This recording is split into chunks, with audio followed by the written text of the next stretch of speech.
Here's my take on my grandpa's story, Lost Hearts. One of the most frightening stories he ever wrote, and a personal favorite. Steve doesn't like libraries anymore.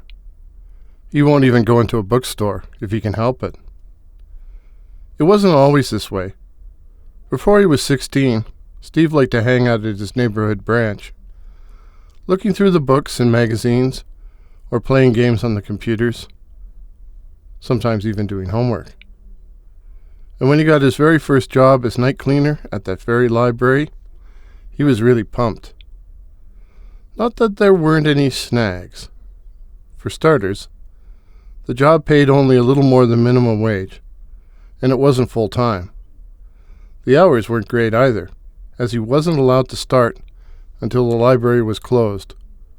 After 6 most nights, sometimes after 9. He was usually alone, working by himself in a darkened building, but even that would have been okay, except for the last snag. The librarian. The truth was, Mr. Ashton creeped him out.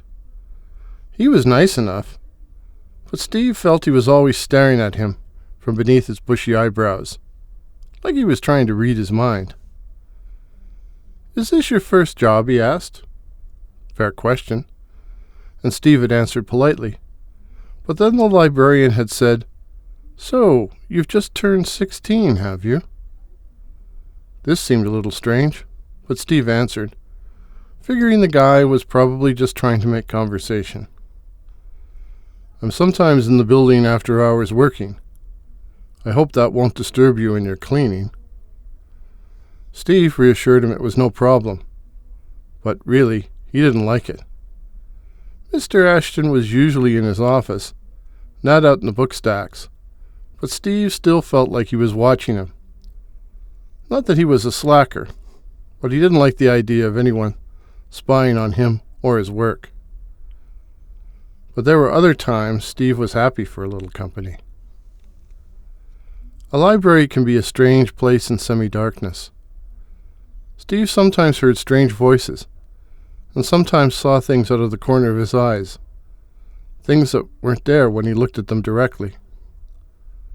Above all, Steve wrestled with the sense of being watched, even when he knew the librarian wasn't in the building. And then there was the thing with the books. He would be vacuuming in one area of the stacks when he'd hear loud thuds coming from another part of the shelves. It sounded like falling books. And that's exactly what it was.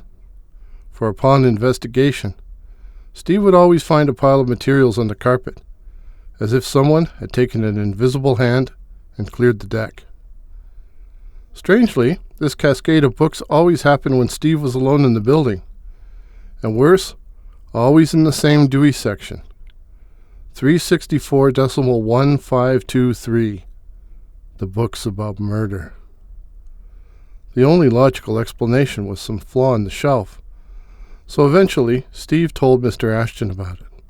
Mr. Ashton was very interested. "And you say this always transpires in the 364s, eh?"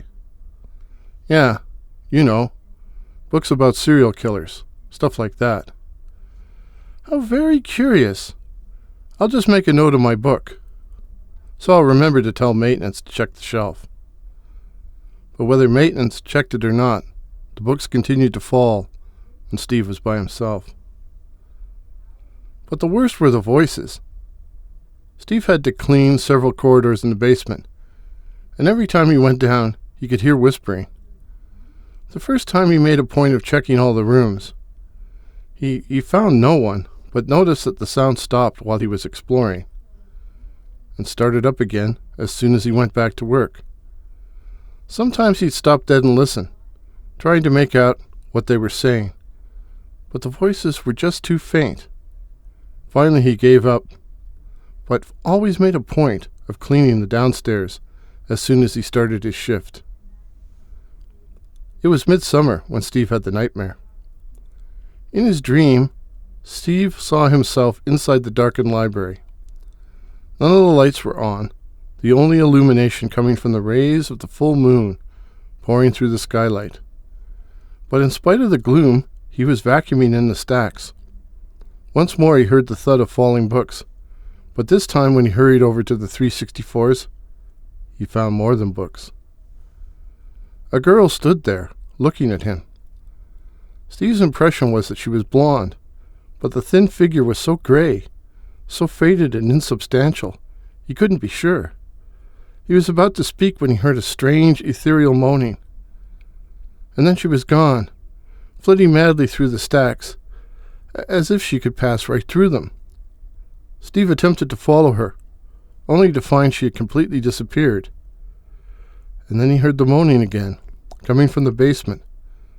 Steve went to the head of the stairs, leading down to the lower level, and without pausing to think, threw open the door. The girl was standing on one of the lower steps. She was dead. She was clad only in a thin white shirt, with a large, blood-encrusted rent, revealing the jagged hole where her heart was before it had been carved from her body. Fixing him with her dead eyes, she raised her gaunt arms, but instead of moaning, she vomited forth a blood-curdling shriek. And that's when Steve woke up and found himself standing outside the library. His first reaction was complete bewilderment. He had obviously been sleepwalking, something he had never done before. And then he remembered his dream and was tempted to run home. Instead, finding his work keys in his pocket, Steve made himself enter the building and, marching to the basement stairs, threw open the door and almost screamed. A figure stood on one of the lower steps, but this one was alive. Mr. Ashton stared up at Steve and seemed equally shocked. His face was haggard, eyes red, and instead of his usual tweed jacket, he wore dirty, stained work clothes. "What are you doing here?" he demanded. "Well," Steve stumbled, I had this dream." "Do you know what time it is?" After a few moments, Mr. Ashton calmed down, and Steve had no choice but to describe his dream. The librarian was clearly impressed and asked a number of questions, especially regarding the girl. "I'll have to write this down in my book," he concluded. They searched the library from top to bottom, Mr. Ashton taking the lower levels, but found no trace of the mysterious girl. As they left the building, the librarian asked Steve if his parents knew where he was. "I doubt it, otherwise Dad would be over here looking for me." "I'll give you a ride home, then." Steve demurred, not wanting to cause any more trouble, but Mr. Ashton tried to insist, finally giving up with, "Well, be careful walking home. There are some strange people around this time of night." All the way home, Steve again experienced the sensation of being watched, and he wondered if the librarian might be following him with his car. At one point, crossing a large parking lot, he saw two figures, a boy and a girl, at the far end of the lot. They seemed to be looking towards him, and something about the girl reminded him of the figure in his dream, but they were too far away for him to see clearly. Steve was able to sneak into the house without waking his parents, but just as he was dropping off to sleep, he suddenly thought, what the hell was Ashton doing there in the middle of the night? Steve was about to find out.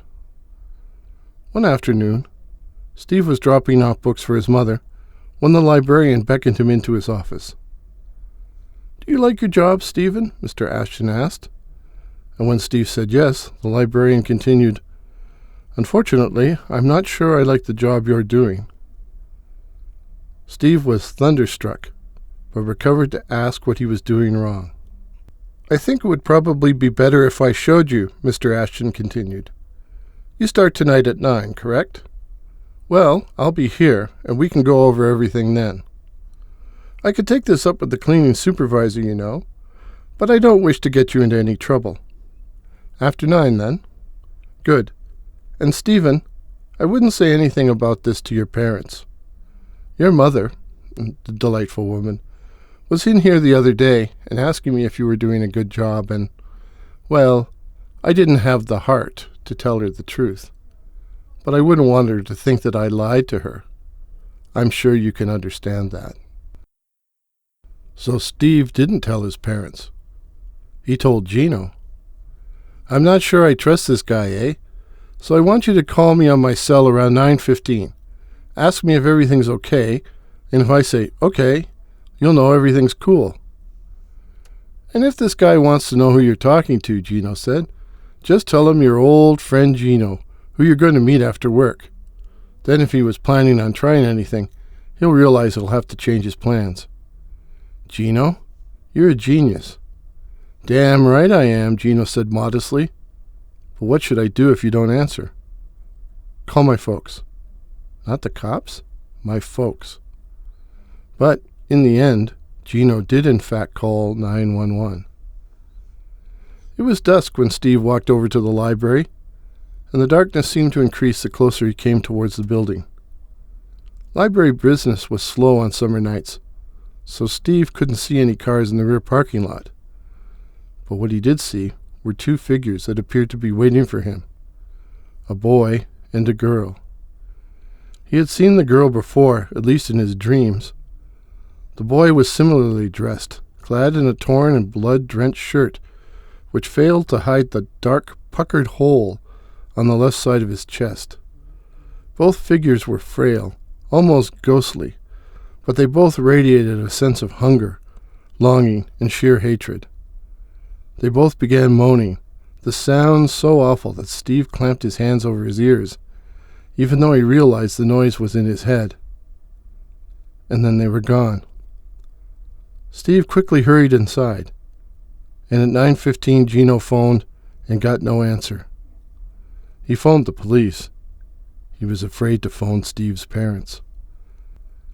The cops found Steve standing in the doorway of the librarian's office, face frozen with shock.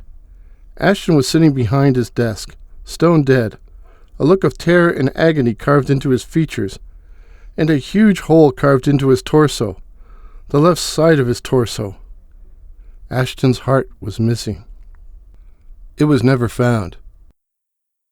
Steve was charged with murder, and might never have been cleared, but for the discovery of two bodies, one male, one female, buried in the dirt floor of the library's crawl space. The bodies were later identified as belonging to a pair of teens who had disappeared during the past 5 years, the period when Ashton worked at the library.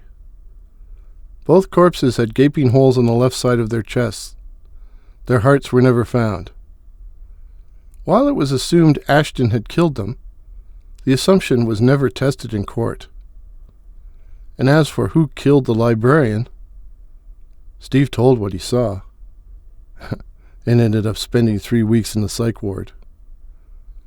So he doesn't talk about it anymore, nor will he ever set foot in a library or even enter a bookstore. And be alone in a darkened building at night? Forget about it. The moral of the story?